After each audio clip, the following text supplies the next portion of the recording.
Hello दोस्तों। आज हम लोग देखते हैं सदिश और अदिश के बारे में। सदिश और अदिश जो चैप्टर है इसके बारे में देखते हैं। तो सदिश और अदिश का एक फार्मूला होता है आर बराबर करड़ी में A square plus B square plus 2ab cos theta, जहाँ पर थीटा बराबर 0 ए वेक्टर तथा बी वेक्टर के बीच का कोण होता है। तो इसको याद रखेंगे। और इसमें कुछ है नहीं, इसमें जो दिया होता है उसी का मान a प्लस बी बराबर आर के रूप में रख देते हैं। a बराबर बी बराबर आर तथा a एवं b के बीच का कोण क्या होगा जब तीनों बराबर हो जाएंगे, तो थीटा बराबर हो जाएगा 2π/3। या इस तरह से इसको हल कर लेंगे। और इसमें कुछ है नहीं इस सदिश में, आगे यही फार्मूला होता है। यह एक फार्मूला होता है vector A dot vector B बराबर वेक्टर नहीं ए कास थीटा, और यह vector A cross vector B into B sine theta N. तो इसको कैसे डिफाइन करेंगे? तो ये जो होता है यह सदिशों का अदिश गुणनफल होता है। यह जो होता है सदिशों का सदिश का अदिश गुणनफल है। यह सदिशों का सदिश गुणनफल है। सदिश का सदिश गुणनफल है। तो जब सदिशों का सदिश गुणनफल है और सदिशों का अदिश गुणनफल है, तो पूछता है सवाल कि क्या सदिशों का सदिश गुणनफल हो सकता है? तो हो सकता है। सदिशों का अदिश गुणनफल हो सकता है, तो ये भी सही है। तो सदिशों का गुणनफल जो है, सदिशों का गुणनफल अदिश भी हो सकता है और सदिश भी हो सकता है। अगला चैप्टर है गति। अगला जो तीसरा चैप्टर है इसी में देख लेंगे। तीसरा चैप्टर है गति। ज़्यादा टाइम नहीं लेंगे, जल्दी जल्दी देखेंगे, बस रिवीजन मात्र वीडियो है। तो इसको देखते हैं। तो एक पिंड वेग u से ऊर्ध्वाधर ऊपर फेंका जाता है, तो इसके ऊपर उठने की अधिकतम ऊंचाई जो होगी h बराबर हाइट का फार्मूला पूछ रहा है। तो हाइट का फार्मूला यही होता है u स्क्वायर 2g होता है। और फिर इसके बाद अगला है किसी गतिमान पिंड के लिए विस्थापन तथा दूरी का आंशिक अनुपात क्या होता है? तो सदैव 1 से कम या 1 के बराबर होता है। अगला देखते हैं, यदि किसी पिंड का विस्थापन समय के वर्ग के अनुक्रमानुपाती तथा हो, तो वह वस्तु गमन करती है एक समान त्वरण से। मान लीजिए कि एक लड़का 10 मीटर प्रति सेकंड की नियत चाल से चल रही मेरी गो राउंड झूले पर सवारी करने का आनंद ले रहा है। तो इससे ज्ञात होता है कि वह लड़का जो है 10 मीटर प्रति सेकंड की नियत चाल से, जब चाल नियत रहेगी तो त्वरण गति जो है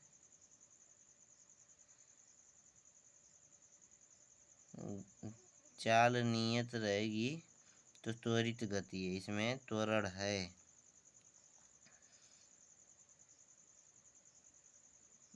नियत चाल से चल रही है, तो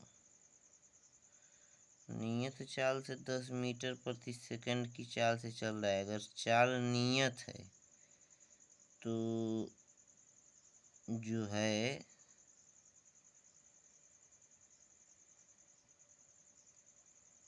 वो इसका आंसर सी नहीं होगा, क्योंकि जब चाल नियत रहेगी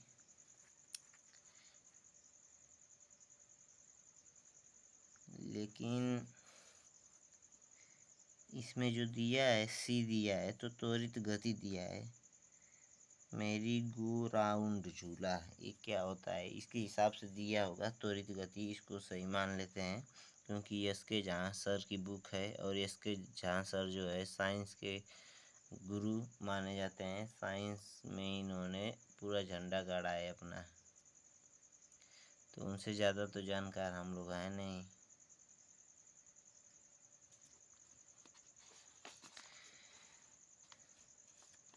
और अगला जो है सवाल, बी और टी यानी वेग और समय ग्राफ द्वारा घेरा गया क्षेत्रफल किसी भौतिक राशि को निरूपित करता है। किस भौतिक राशि को निरूपित करता है? तो मीटर को, ये तो सही है।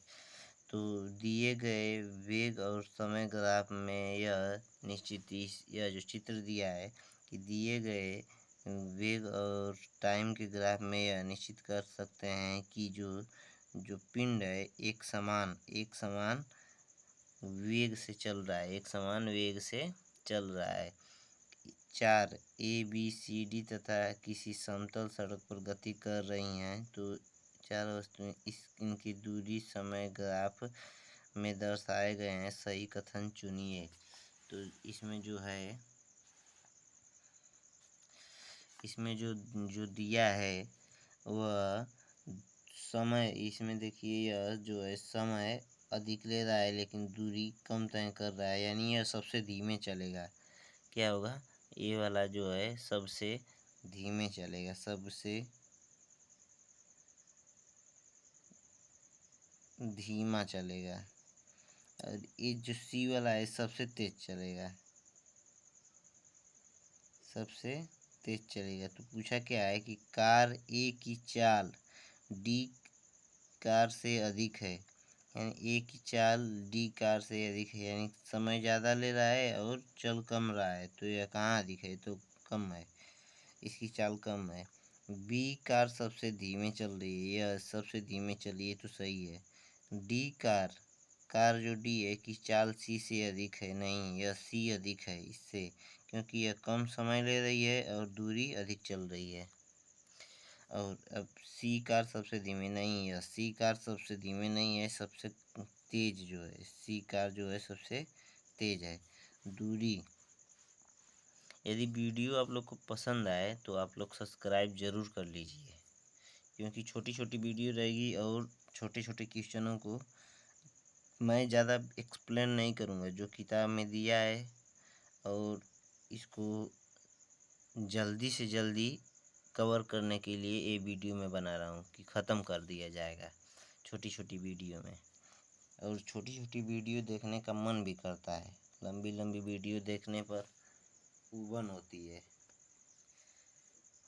और मन नहीं करता है। एक बार में 5 वीडियो देख लिए, ये रिवीजन हो गया। 2-3 बार देखिए, 4 बार देखिए, बार बार उसको देखते रहिए। 5-5 मिनट की भी 10-10 मिनट की वीडियो रहेगी, तो बहुत होगी तो आधा घंटा लगेगा।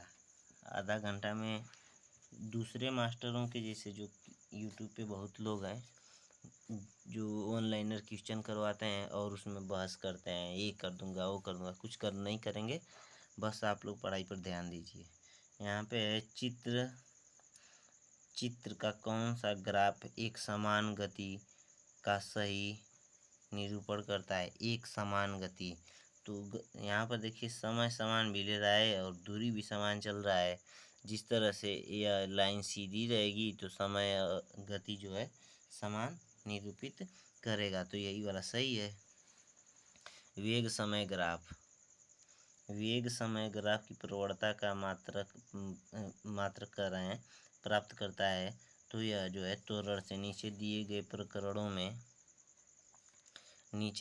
प्रकरणों में किसकी चाल किसकी चली गई दूरी तथा विस्थापन के परिणाम समान होंगे। यदि किसमें जो कौन सी चीज़ है जो जिसमें चली गई दूरी तथा विस्थापन के परिणाम जो होंगे समान होंगे, तो यदि कार सीधी सड़क पर गमन कर रही है तो जो है चली गई दूरी तथा विस्थापन के परिमाण समान होंगे। दूरी और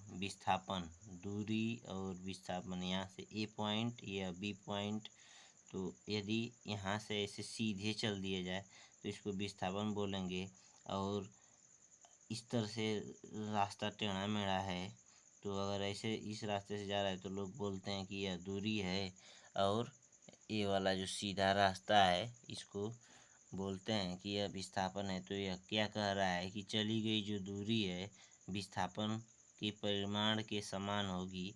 तो विस्थापन जब यह सीधे रास्ते पर चलेगा तभी तो होगी। नीचे लिखा है, सरल रेखी पथ के अनुदिश त्वरित गति करने से गतिमान किसी पिंड के लिए नीचे दिए गए कथन में कौन सा सही नहीं है। तो सदैव पृथ्वी से दूर जाता है, यह सदैव पृथ्वी से दूर जाता है, यही सही नहीं है। गति के तीसरे नियम के अनुसार क्रिया एवं प्रतिक्रिया जो होगी, गति के तीसरे नियम के अनुसार जो क्रिया और प्रतिक्रिया सदैव दो विभिन्न वस्तुओं के विपरीत दिशाओं में कार्य करती है।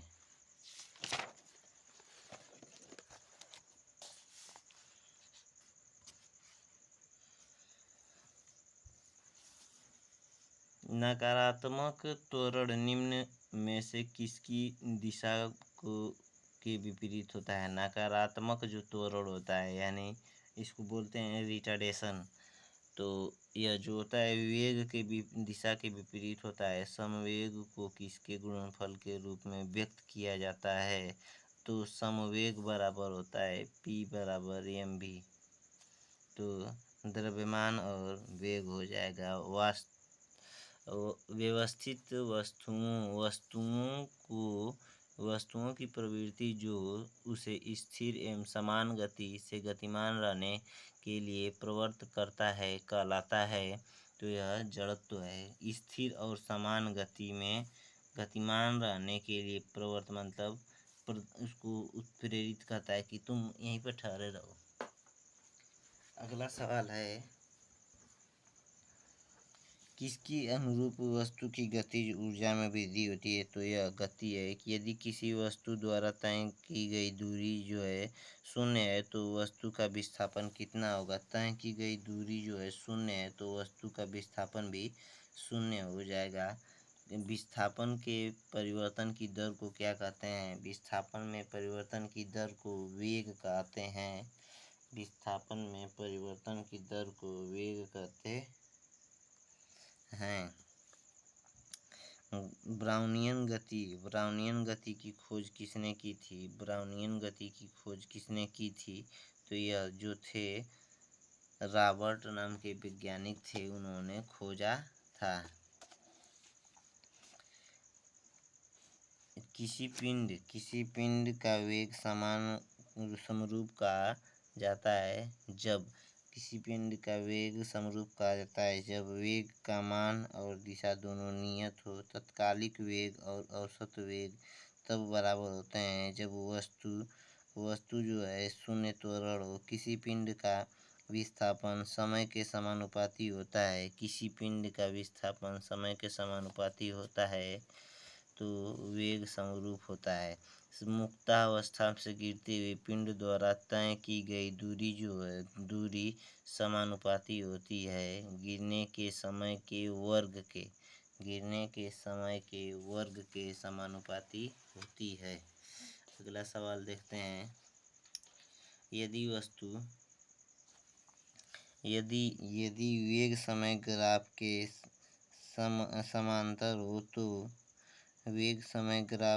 समांतर हो तो वस्तु नियत वेग से चल रही है। नीचे दिए गए वेग समय ग्राफ पर कौन सा भाग शून्य त्वरण को प्रदर्शित करता है? तो इसमें ग्राफ दिया नहीं है तो इसमें BC माना है। ग्राफ जब दिया रहता तो BC मानता। यह सवाल मुझको गलत लग रहा है और यह सवाल सही है लेकिन इसमें ग्राफ नहीं दिया है। गति के दूसरे समीकरण जो है त्वरण और समय के बीच संबंध बताता है। त्वरण और समय के बीच संबंध बताता है। निम्नलिखित में से कौन सी मात्रा चाल के साथ उसकी गति निर्दिष्ट करती है? तो यह है जो वेग जो है वेग को चाल के साथ उसकी गति को निर्दिष्ट करती है। एक निश्चित दिशा में बढ़ रही वस्तु की गति को वैज्ञानिक शब्दावली में किस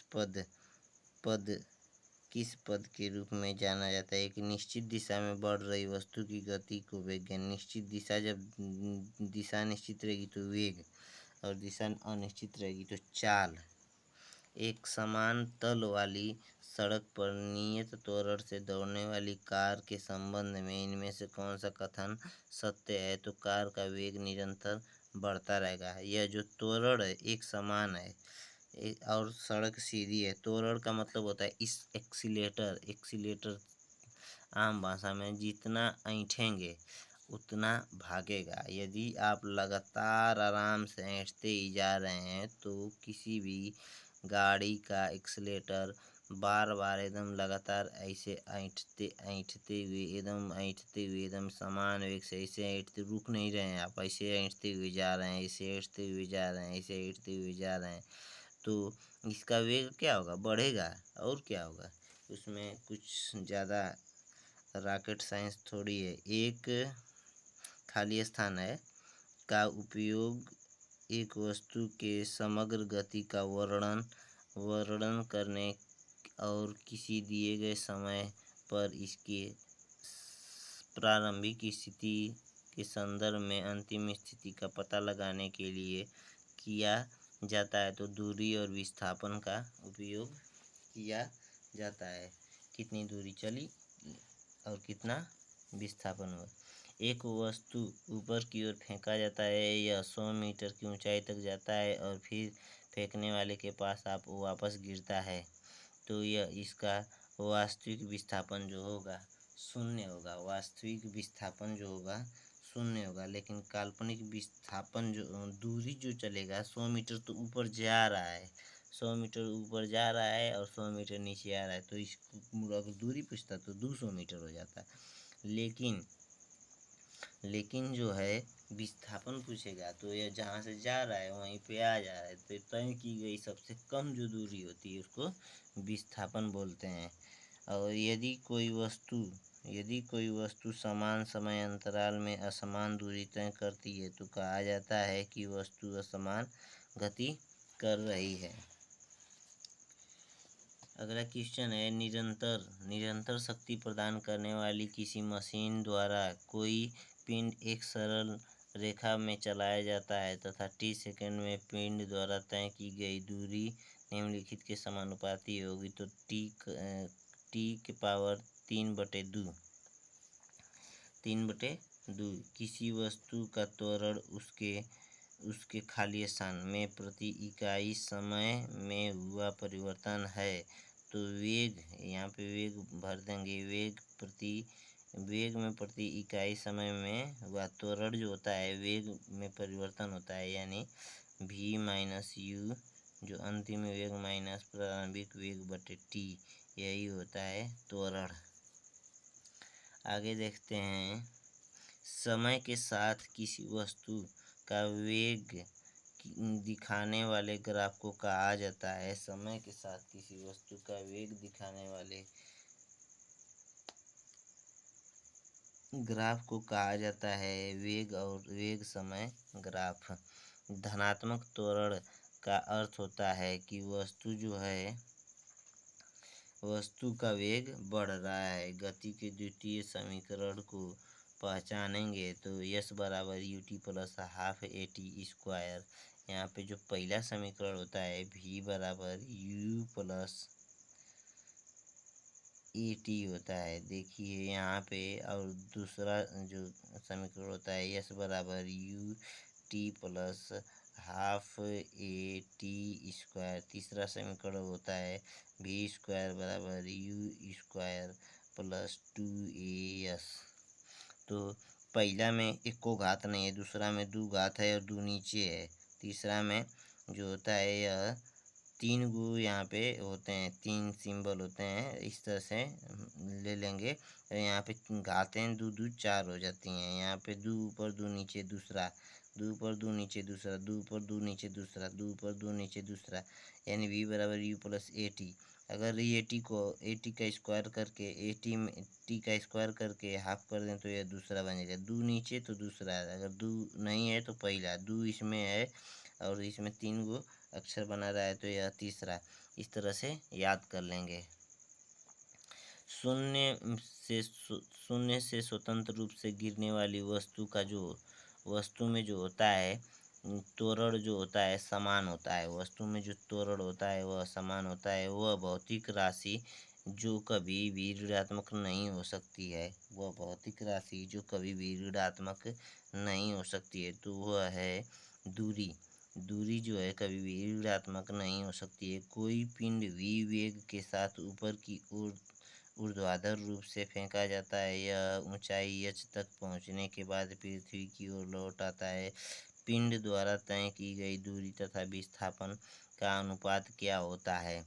तो पिंड द्वारा तय की गई दूरी, तो दूरी तो h तक पहुंचता है तो 2h हो जाएगी, और जब वहीं पर लौट आता है तो जब लौट आएगा तो वह 0 हो जाएगा, तो इसका अनंत हो जाएगा। आगे देखते हैं किसी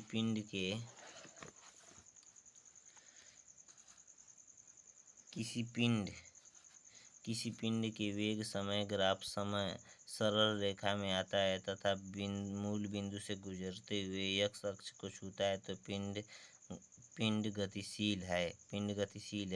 एक समान त्वरण से किसी वाहन की गति जो होती है माप यंत्र बताता है, ताक्षणिक चाल को बताता है। एक पिंड v वेग से ऊर्ध्वाधर रूप से एक फर्श पर लटकता है टकराता है तथा उसी गति से उछलता है तो जो गति में परिवर्तन होगा -2u होगा। यह बिहार दरोगा 2020 में क्वेश्चन पूछा है और ALP में 2014 में। किसी पिंड का वेग जो होता है समरूप कहा जाता है। किसी पिंड का वेग समरूप कहा जाता है तो किसके समरूप होता है? वेग का मान दिशा और दोनों नियत होती है। जब वेग का मान दिशा दोनों नियत होती है। एक समान वृत्तीय गति जो होती है d। चाल अचर तथा वेग चर रहते हैं। तो अगला क्वेश्चन है, किसी पिंड का विस्थापन समय के समानुपाती पाया जाता है तो पिंड का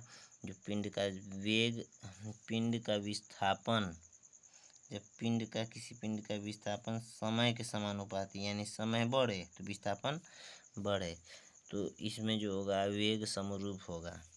जब वेग विस्थापन बढ़ेगा तो समय भी बढ़ेगा तो जो वेग होगा समान हो जाएगा, काम खत्म।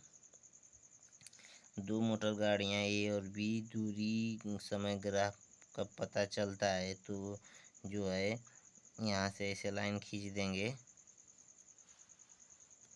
यहाँ से ऐसे लाइन खींच देने के बाद हम पता करेंगे जो यह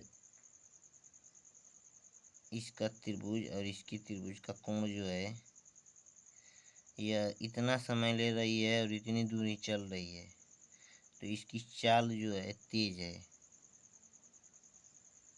नहीं यह धीमे चल रही है, और यह जो है इतने ही समय में इतना ऊपर चली जा रही है तो यह तेज चल रही है B वाली। तो लिखा है एक समान वेग से चल रही है। एक समान वेग से तो नहीं चल रहे, नहीं तो ऐसा ही फिगर इसका भी बनता है। लिखा है पूरी दूरी तक B की अपेक्षा A अधिक वेग से चल रही, नहीं A धीमे चल रही है। जो C ऑप्शन है, पूरी दूरी तक A की अपेक्षा B अधिक वेग से चल रही है, यह तेज चल रही है, सही है। यह जो है B वाली जो है वस्तु यह तेज चल रही है। थोड़ा सा इसमें जो टिपिकल क्वेश्चन है थोड़ा सा ध्यान देकर लगाना पड़ेगा। निम्नलिखित ग्राफ को प्रदर्शित करते हैं। जो है एक समान त्वरण को यह प्रदर्शित कर रहा है। तो एक वस्तु असमान वेग से समान त्वरण से गतिमान है।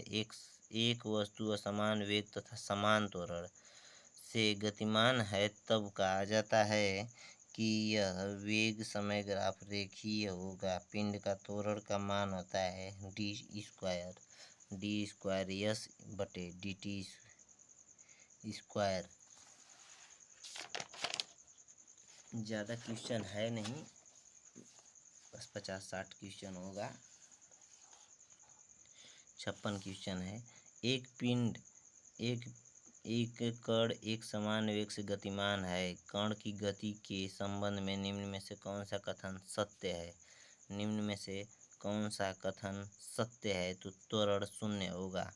जब एक समान वेग से कोई कण एक समान वेग से गतिमान है तो कण की गति के संबंध में जो होगा त्वरण जो होगा शून्य होगा। जब त्वरण शून्य रहेगा ना तो वेग समान रहेगा। यानी यहाँ जब वस्तु चल रही है 2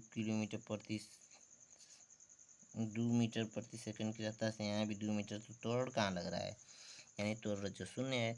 यदि वेग समय ग्राफ समय के अक्ष के समानांतर है तो गति होती है एक समान।